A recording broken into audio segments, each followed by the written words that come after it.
The IU women's basketball team trying to make it to the Final Four. Welcome inside the Channel 13 studios on this Monday night. Thanks to all of you that have switched over from ESPN to Channel 13's Facebook Live.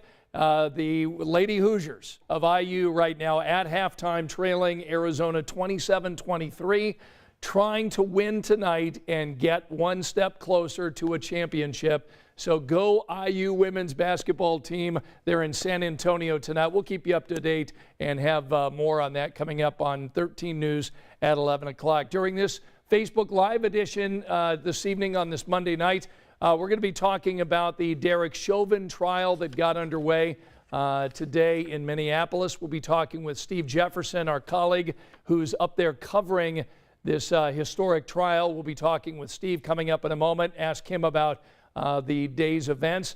We're also going to be talking tonight about the COVID vaccine rollout. We'll be bringing in Dustin to talk about the idea that now Hoosiers 30 and older are now eligible for the vaccine.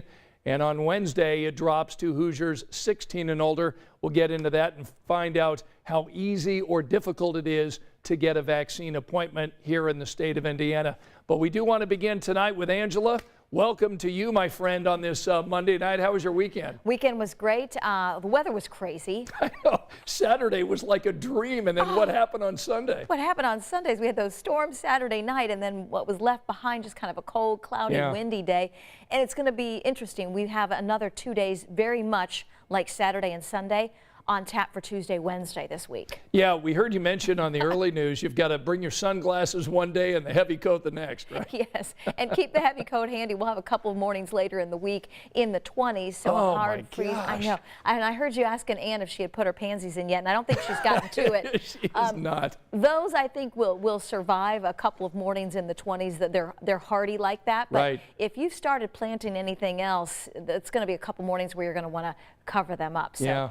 Yes, grab the sunglasses for tomorrow. It's going to be a warmer day. We get another round of rain tomorrow night, and most of it will fall Tuesday night into early Wednesday, and then just much, much colder. So we're going to remind you to find the heavy coat because 70 tomorrow and then easy 20, 30 degrees colder the following day. Wait, what? I know.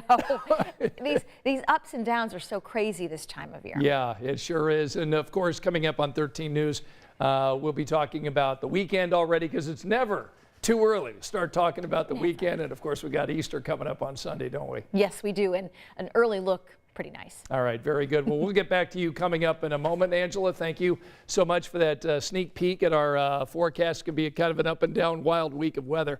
All right, we do want to talk tonight about this opening day of the Derek Chauvin trial. I don't know if you saw much of the trial today, but it was gripping.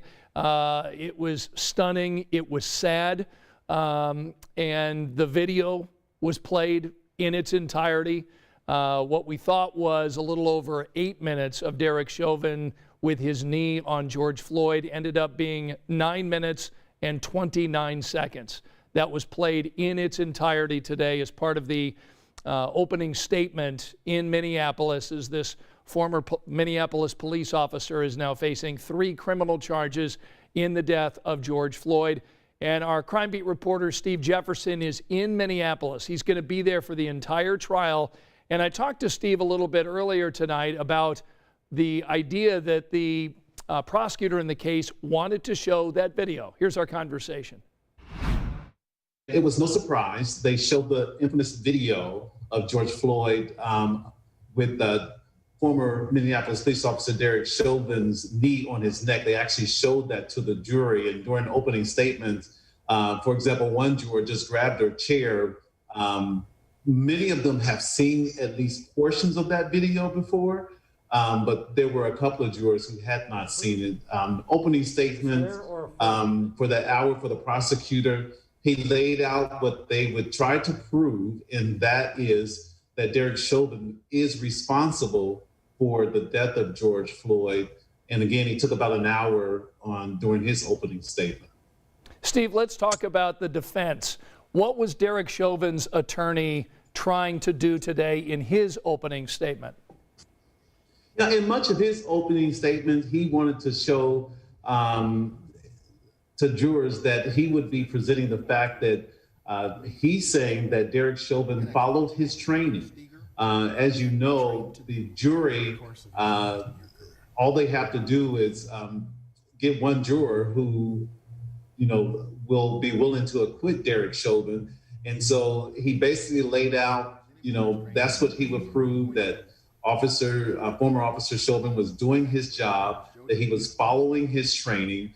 And it came as a surprise to many people in the courtroom and many people watching the trial that the opening statement from the defense, he only took like 27 minutes. So it was very to the point, very concise, and that's what we expect to see throughout the rest of the trial as well.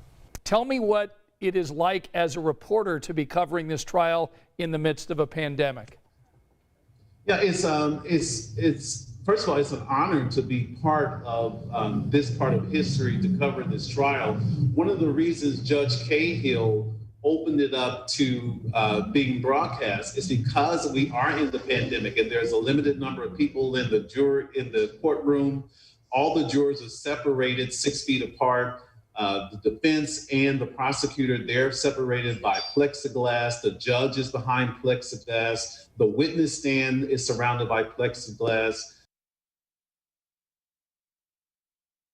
So the Derek Chauvin trial will be part of our big story tonight on 13 News at 11 o'clock. And some of the other angles that we're going to be covering as part of our big story coverage tonight is looking at the secrecy of the jurors, why we're not going to know anything about these jurors and why we're not going to see them during this trial. We're going to talk about that coming up on our big story at 11 o'clock. We're also going to explain the 3 different criminal charges that Derek Chauvin is facing in this case and the various sentencing guidelines if he is found guilty. So the Derek Chauvin trial underway. That's our big story coming up tonight on 13 News at 11. Now I want to go ahead and bring in Dustin tonight to talk about the COVID vaccine rollout across Indiana. Good to see you. You got the short sleeves going. You're already feeling the springtime weather, aren't you? You know what? I was on spring break 2 weeks ago, Scott, and I came back and I just rolled out the polo shirts and the shorts, no matter how cold it gets. I love it. We're in spring. I love it. I love it. All right. So today, a couple of big things happen in terms of the vaccine rollout. Your age group becomes eligible. And so tell us a little bit about that experience and what your story was. Yeah, so this morning I got a push notification on my phone that people 30 and older are now eligible to get that shot, and that's now me. And so I immediately went to the state website, ourshot.in.gov, put in my zip code, and you get a list of nearby locations where you can get a vaccination. Well, the first couple that popped up, they didn't have anything available for weeks, 5 or 6 weeks, if at all. And so I wondered, well, am I really going to have to wait that long? So I expanded the search grid to it's automatically like 10 miles from within 10 miles of your zip code. I broadened it out to 60 miles. Of course, a bunch more locations popped up. And what I found was there are a number of rural locations that still have time slots available. I was able to find a same-day appointment. I started at 9 o'clock this morning, and at about 9 o'clock this morning, there was a 4 o'clock appointment about 30 miles away. And so I punched in a couple of other zip codes just to see if that was kind of the same thing. And that's what I found, that a lot of times in the urban communities where a lot of us live, you just have to wait a long time, weeks, to get an appointment. If you want to wait weeks, that's fine. You can do that and you don't have to travel that far. But if you want to get a vaccine and you don't want to have to wait 3, 4, 5, 6 weeks, you can get one. You just have to be willing to travel.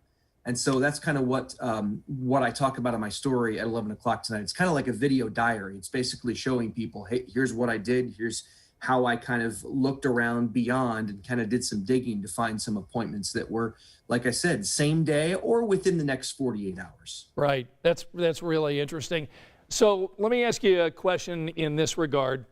I think a lot of us who are much older are wondering how the 30-somethings and the 20-somethings will look at the vaccine. Will they get it or not? You know, part of our coverage tonight on 13 News at 11 is looking at Hoosiers who are 70 and 80 years old. We're seeing upwards of 70% of those folks getting the vaccine.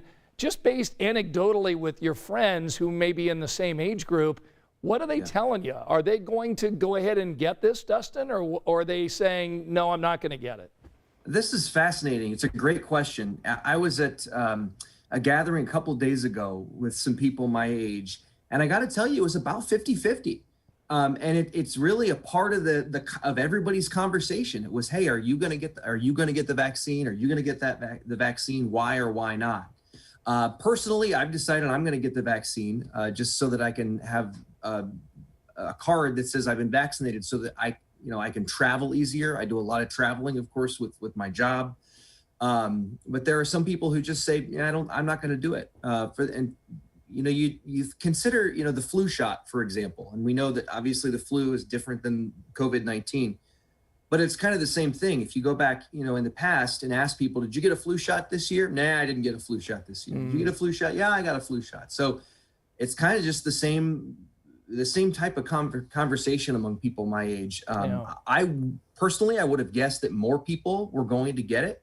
But anecdotally, very unscientifically, I would tell you, based on the people I've talked to my age, it's about half and half. Interesting. All right, Dustin, great talking to you tonight. We'll look forward to seeing your video diary, as you put it, coming up on 13 News at 11. And thanks for joining us tonight on Facebook Live. Great to see you. Always great to be here, Scott. All right, so there's Dustin Grove. He'll be part of our coverage tonight. Let's bring Angela back and find out a little bit more just what our friends on Facebook are saying tonight as it relates to the Derek Chauvin trial, as it relates to the forecast that you've laid out, and the idea that beginning today, Hoosiers 30 and above are able to get it. And beginning on Wednesday, Hoosiers 16 and older will be able to get the vaccine. Lots of go IUs as far as the ladies basketball team. So right. That's probably the biggest comment so far. Yeah, wouldn't that be great if the IU women could get to the Final Four? They've already made it to the Elite Eight. It's farther than they've ever made it. Be so great if they could beat Arizona tonight and continue the journey. Yeah, and we've got Milroy checking in, Grant County, New Pal. Yep. Tell City. Yep, nice. Hello from Lafayette. Right.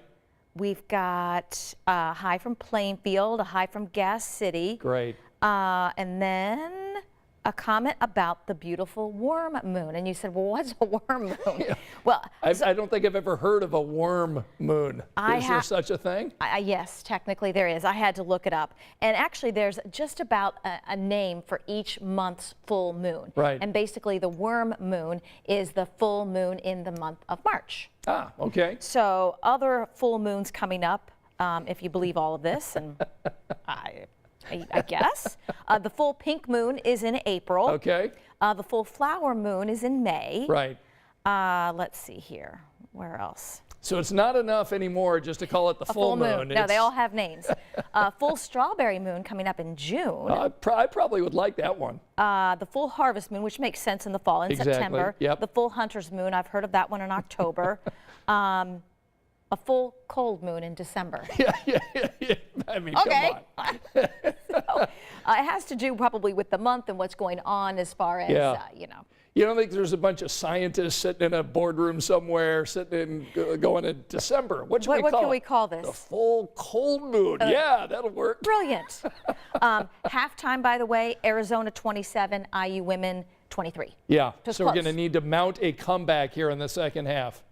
Yeah, but only down by 4. That's good. Yeah, no, yeah. The IU Hoosiers have done a terrific job, and and of course, all of this coming in the wake of the IU men's basketball program, adding a new head coach. So and Twitter seemed to be very excited about the hire and ready to move on and ready for kind of bringing the tradition back and all of that. Right. Well, it'll be interesting to see how that goes in this new chapter of IU men's basketball. Bob Knight certainly liked it, and so we'll just kind of continue to see how recruiting goes and see if they can keep some of those players that were in the transfer portal. But you know, of course, it'll be just kind of interesting to watch that, of course. And with COVID, there are lots of changes in eligibility and adding years and whatever because of everything that's gone on in the last, you know, year or so.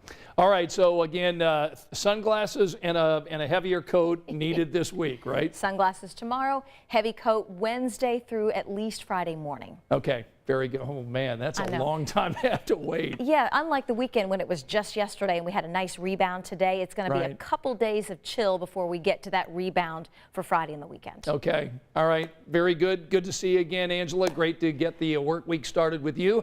Facebook friends, thanks for always joining us. Angela and I are here weeknights, 10 o'clock.